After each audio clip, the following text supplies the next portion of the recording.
All right, so as you know, I've been reacting to the whole Steven Crowder topic that's been going on with him going to the barber shop and having a conversation when everybody in there, pretty much saying that white people are 12 times more likely to be knocked off by a black person. And I obviously made my video breaking it down, but I feel like somebody that always gets it down to a T is this guy right here, Medium Man. And we're going to be reacting to his video breaking down all the statistics and exactly what his sources were. I even went on his website myself to see exactly what Steven Crowder was talking about and see if he maybe skewed the statistics he was talking about. If you look at the links on his website, you will actually see that he doesn't even bother to try to lie on the like he's really giving you the statistics. So all you have to do is click on the actual link and look at it and read it for yourself, and you'll see what he's talking about is far absurd. But let's dive into the video. Appreciate you guys watching. Also, leave a like down in the comments below. Appreciate you guys giving your insight, giving your comments. Keep on continuously doing that. And obviously, subscribe to the channel if you haven't already. Or even just an American. I'm here as a black man. Who is tired of watching weaponized statistics flatten our humanity and justify fear. That intro's cold. You can't lie. I'm not the intro making this is video cold. to beg anyone to see black men and women as safe or to make you feel comfortable. I'm making this video so the facts are on the record. You can believe whatever you want about us, but what you can't do is hide behind junk statistics and fear scripts. And to the pundits who walk into black spaces with a pocket full of viral numbers and a camera, do your homework. Learn the difference between arrests and convictions, between solved and unsolved, between intra-racial and interracial. If you won't, expect a response, expect receipts, expect your fatigue narrative to face a mirror. Because if cherry picking is your weapon, it cuts both ways.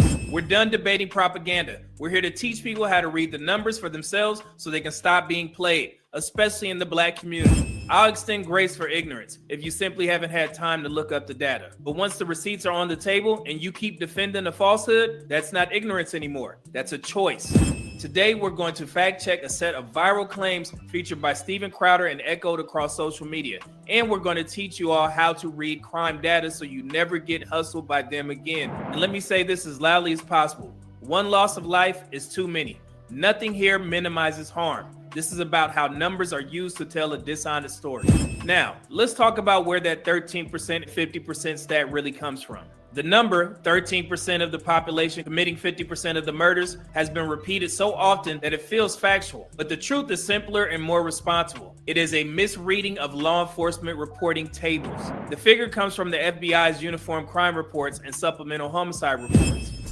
Hello, my name is Tim Ferguson, Assistant Director of the FBI's Criminal Justice Information Services Division. The FBI's Uniform Crime Reporting Program, or UCR program, is proud to release monthly crime data on the FBI's Crime Data Explorer, also known as the CDE. You will no longer have to wait 1 year to view updated data. The FBI's UCR program will publish data received from participating law enforcement agencies every month. This includes data updates and revisions submitted by agencies. Scribe is how you stop explaining the same thing over and over at work. Watch this. It'll change your life. These changes allow you to view timely crime data and support law enforcement in data-driven decision-making. On the other hand, the annual publication uses reported data and standard estimation procedures to provide a view of all agencies across the country. Because not all law enforcement agencies submit a complete 12 months of data, the FBI includes reported data and standard estimated data for a national presentation of crime in the annual report. It uses the reported data from agencies that submit 12 months of data and then estimates the amount of crime for any agency that does not submit 12 complete months of data. Agencies that submit 3 to 11 months of crime data have their missing months estimated based on the data they have provided. Agencies submitting less than 3 months of data are estimated by using the data from agencies in the state that are similar in population size and geographic location and are covered by the same type of police agency, such as a local police department or sheriff's office. Thus, estimates look at 12 months of data for all agencies across the country. It is important to understand the trend on the CDE relies solely on reported data, while the annual publication uses estimations to account for the entire country. As more agencies voluntarily submit their completed monthly data, any difference between the two trends will diminish. The FBI's UCR program is grateful to all agencies that voluntarily provide their data to us. Their participation allows our annual report to cover more than 94% of the population of the United States. Those documents show arrests and known offenders in solved cases, not total crimes, not convictions, and certainly not racial predisposition. When people quote the FBI's So yeah, so a lot of these agencies has to volunteer their cases up to for their numbers to be traced like that. So some of these numbers you see can be estimations. Yeah, that's a good point. national crime numbers, they rarely explain how those numbers are actually collected. In the United States, there are about 18,000 law enforcement agencies. Roughly 16,300 of them are enrolled in the FBI's crime reporting system, but only about 85% actually submit usable data. That means around 15% of agencies, mostly small rural departments that serve majority white areas, do not report at all. Even though the agencies that do report cover roughly 94% of the US population, the coverage is not even. Urban departments, which serve larger black populations, report far more completely and consistently than suburban or rural departments, which are overwhelmingly white and underreported. Yeah, put down in the comments below where you guys are located. I'm in Texas, so we have a lot of small rural areas in Texas, especially if you go out west, if you're going out towards Lubbock, Abilene, even if you go down south, headed towards South Padre, the cities before you hit Houston.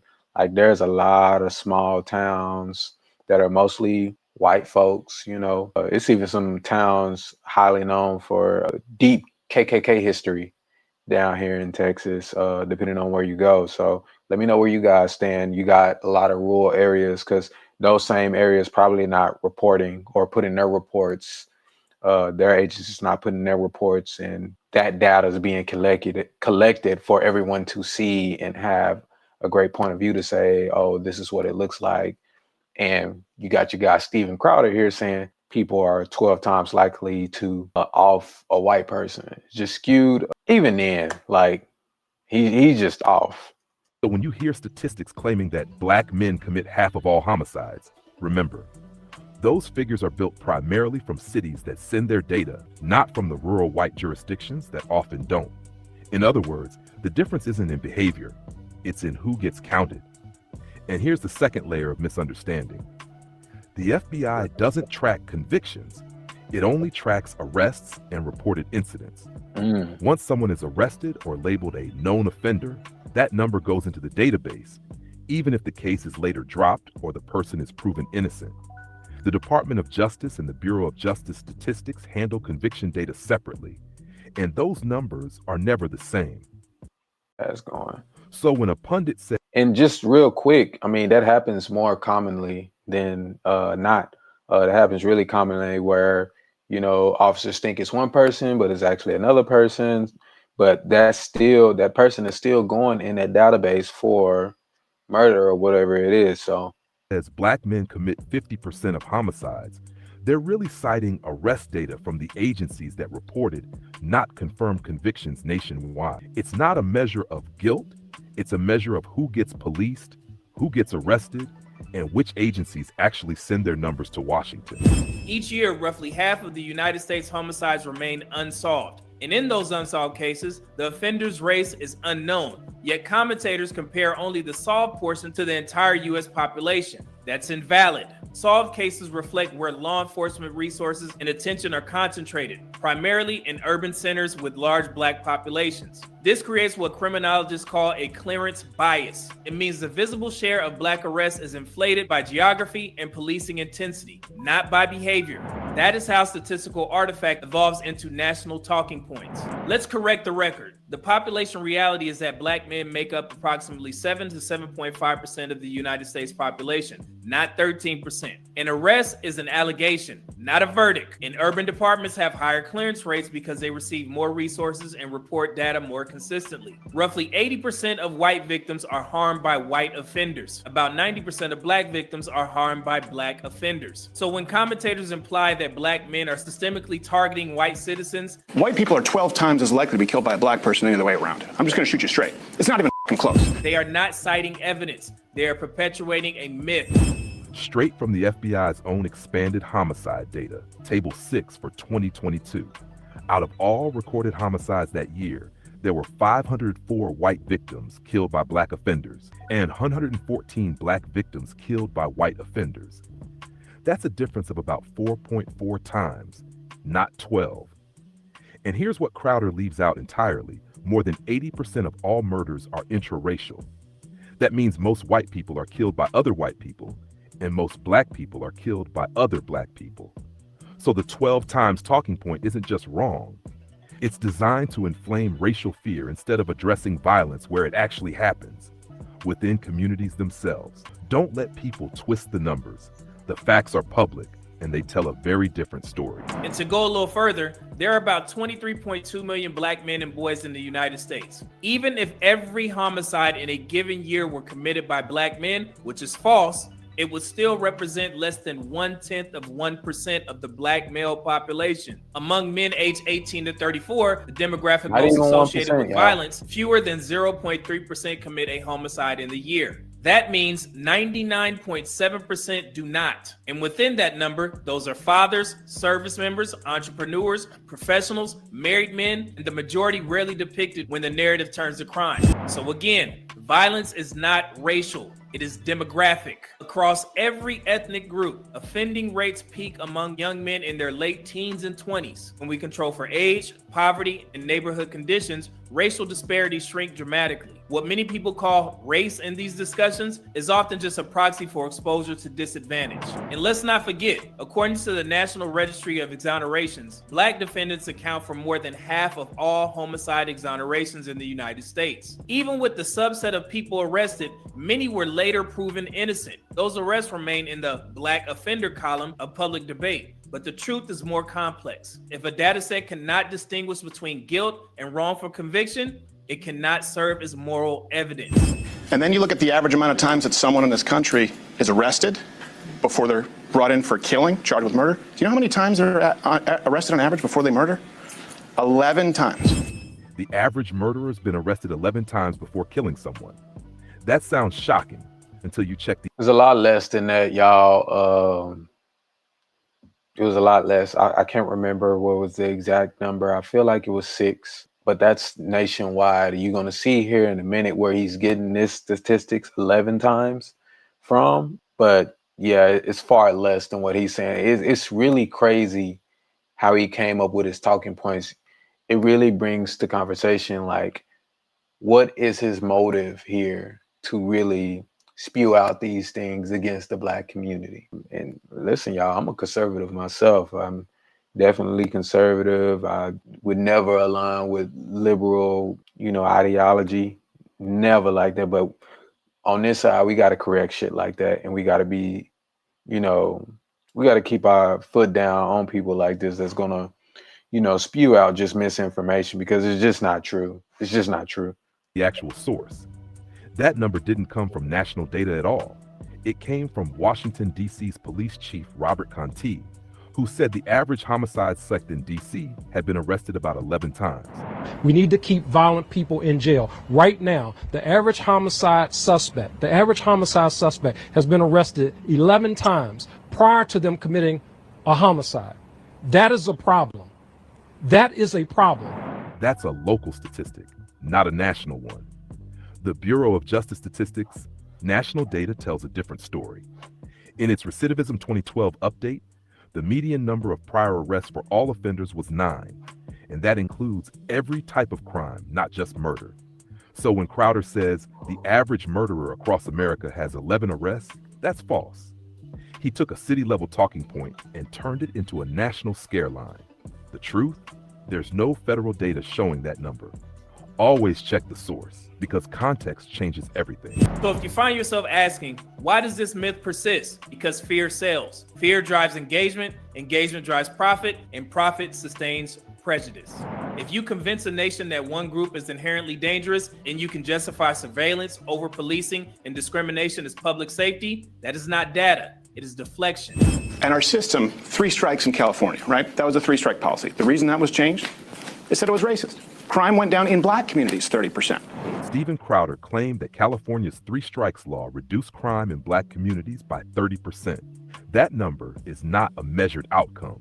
It came from a 1994 RAND Corporation projection made before the law was even enforced. RAND's researchers modeled a possible statewide drop of 22 to 34% if the policy were applied perfectly. But real data never matched that forecast.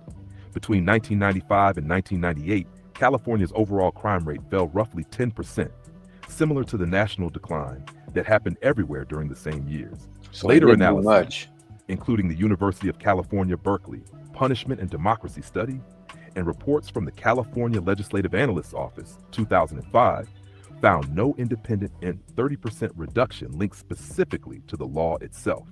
So Crowder's statement confuses a projection with an outcome and inflates the impact by about 3 times. There are 3 clean blue, and that's because I ain't gonna say 10% is not a lot, but you know, it's not what he's saying. You know, it's very exaggerated. And obviously we see he got that statistic from a projection rather than an actual statistical case study that has actually happened. So now that we've examined how selective statistics are used to portray black men as inherently violent, in Act 2, we turn the mirror around. Because if you insist on calling this black fatigue, then we also must speak honestly about white fatigue, a reality visible in the very data you ignore. Because if you insist on cherry picking individual cases to generalize about an entire group, we can play the same game. And when we do, it becomes clear that what they call black fatigue might just be a projection in order to hide white fatigue, because the overwhelming share of America's most infamous and most deadly violent offenders, the names etched into the nation's darkest moments, were not black at all. They were white men. Ted Bundy, executed 1989, charismatic, manipulative, deadly. Ted Bundy confessed to murdering dozens of women across multiple states before his execution in 1989, a reminder that evil often hides in plain sight. John Wayne Gacy, executed 1994, the so-called killer clown. John Wayne Gacy murdered and buried 33 boys and young men beneath his suburban Chicago home. Executed in 1990. Larry. Whole bunch of white folk that you see in the lineup. You think about your your most famous mass murderers. Most of them are pale. They're white. You'll see most of them be white, man. So all this talk of blacks are 12 times more likely to murk a white, it's just completely false. I truly believe you can have a white homeboy ride with you. Now I live in the Dallas area, right? You go to the south side of Dallas, South Dallas, like they like to say out here, Oak Cliff, Forest Lane. You can go out to these hoods, right, with that white boy. Niggas gonna roll up on you and do something to you before they do anything to that white boy. Really, really. If the white boy is by himself going into a gas station, not saying he free from charge, but 8 times out of 10, they not gonna mess with him before they mess with your ass. You as an African-American male, they gonna fuck with you before anything else. They gonna rob you, they gonna steal you, they gonna try to kill you before anybody else. And that's just how that shit go. That's just how that shit go, really. And it's sad that our community is built like that. Nobody should die, let me add that as well, but it's sad that our community is like that, where it's more likely for you to be killed by your own kind, shall we say, than anybody else.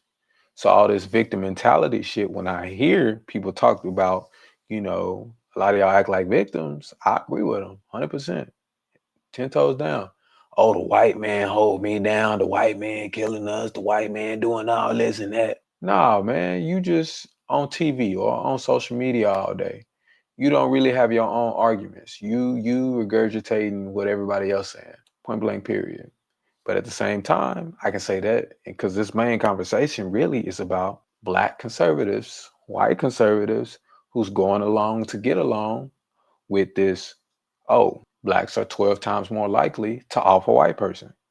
I've been seeing a lot of y'all not condemn this man, Steven Crowder, for saying this shit. That's a problem. That's an issue.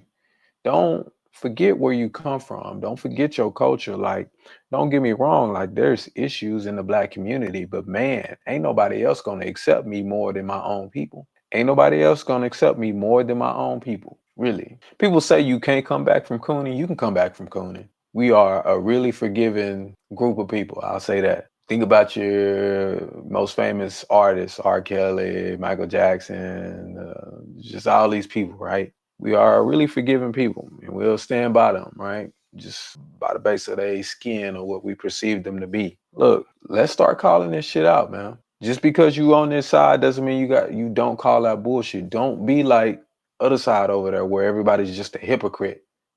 You know what I'm saying? Nasser, former USA gymnastics doctor, sentenced to effectively life in prison for sexually abusing hundreds of young athletes. Jerry Sandusky, former Penn State assistant coach, convicted in 2012 of serial child abuse spanning over a decade. Jeffrey Epstein, financier and convicted sexual predator, responsible for the trafficking and abuse of underage girls. Institutional scandals, Catholic clergy abuse investigations, and Boy Scouts of America lawsuits. Catholic Church be a motherfucker, boy.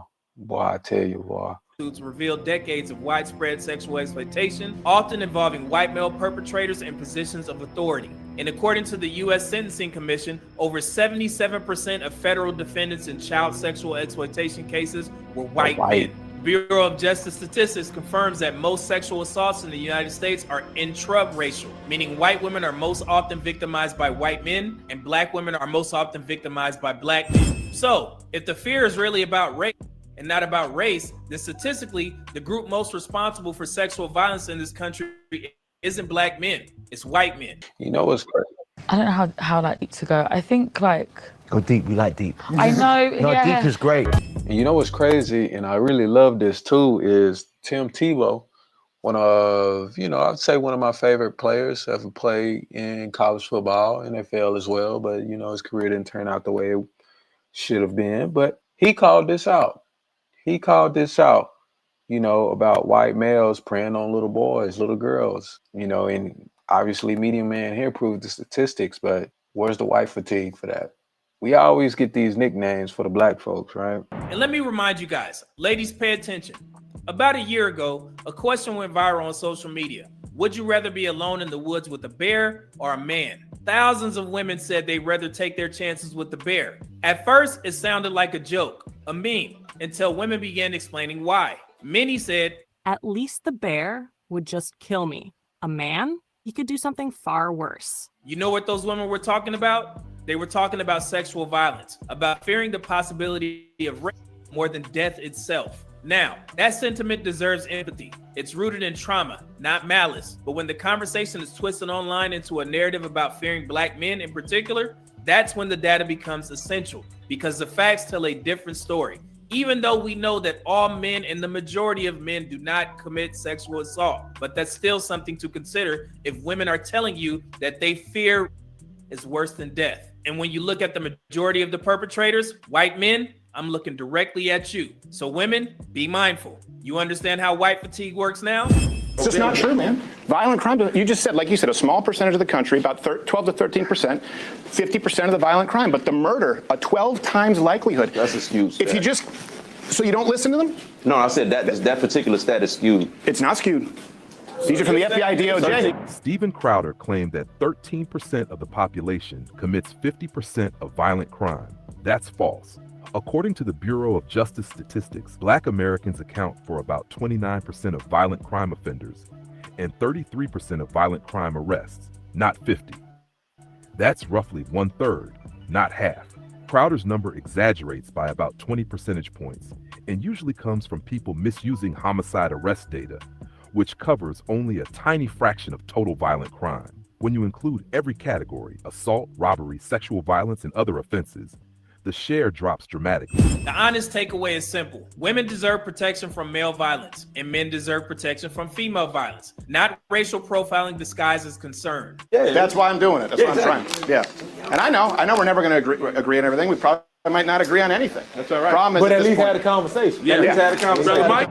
There are many white people who mean right and in heart want to do right, but there are so few. If 10,000 rattlesnakes was coming down that aisle now, and I had a door here I could shut, and in that 10,000, 1,000 meant right. And that was my main issue with the whole barbershop get together.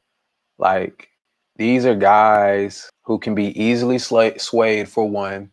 These are guys who, it was one guy in there, I would say he was a little bit emotional. They're just not fit for the argument because, and it's not really because they're not equipped with the knowledge.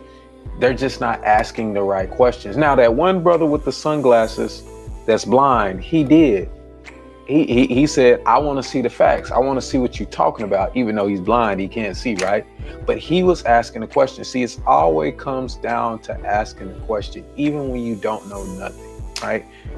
Me being in sales, like sometimes when I'm speaking to a client and they're speaking about something they have all this knowledge about, it's not best for me to act like I know or to get emotional and, you know, try to strong arm them to believe what I believe. It's best to ask, oh, tell me more about that. Where's that come from? Why is it like that?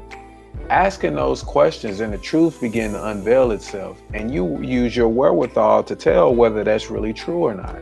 Really, at the end of the day, point blank period. Think about it. We're at 13, 14% of the population. You really think, like, I'm asking you black people, you really think that we are 12 times more likely to go and harm a white person? Think about all the black people you grew up around, you grew up with, you went to school with, you ate with, you played with. Even if I'm talking to the black people that's been to the hood. If you've been to the hood, think about all the people you've been around in the hood. You really think a good portion of those black people out there harming white folk? Hell, a good portion of them ain't even harming one another. It's usually a small group that is causing havoc within the black community. Think about it. It's not even 1% of the black community that's causing harm and doing destruction to everyone. It's a small percentage that's causing havoc. Now, we get more publicity for the bullshit that we do in our community. When that shit happens, when these criminals are doing the things that they do, we get more publicity for that shit. Other people do not. It's always the nigga, man, at the end of the day. And I always gonna say it, and I'm just gonna say it to the end of time. You know, everybody wants to be a nigga till it's really time to be one. Till it's really time to be one. The main thing of this conversation that I'm really trying to get across is, for all my black conservatives out there, let's stop going along to get along. Let's stop being afraid to correct someone when they're saying bullshit like this. Don't be afraid. You know, and I'm sure some of you out there that you want to say something, but you don't want to say something because you don't want to have a confrontation with someone you kind of align with, but you're not from the same background. Hey man, you gonna be noodle leg man like them folk over there, or you gonna stand for something? And I'm encouraging you, like, stand for something. You know these statistics ain't right. You can feel it. Ask questions, do your research, and correct the shit. Really correct the shit. Really correct the shit. That was the issue of those people in that barbershop. It was only one person in that room that was asking a question. Where's those statistics coming from? The other brother was saying they're skewed. You know what I'm saying? But at the same time, he really didn't have the wherewithal to pull up the facts, because at the same time, he had other arguments that was just far gone, in my opinion, and also too, a little bit emotional. So that's the gist of this video. Appreciate you guys for watching. Leave a like, comment, and subscribe. Tell me what you thought about the video. Do you agree with Medium Man? Do you agree with Steven Crowder? Do you agree with the fellas in the barbershop? What are your thoughts? See you on the side. Much love. Peace.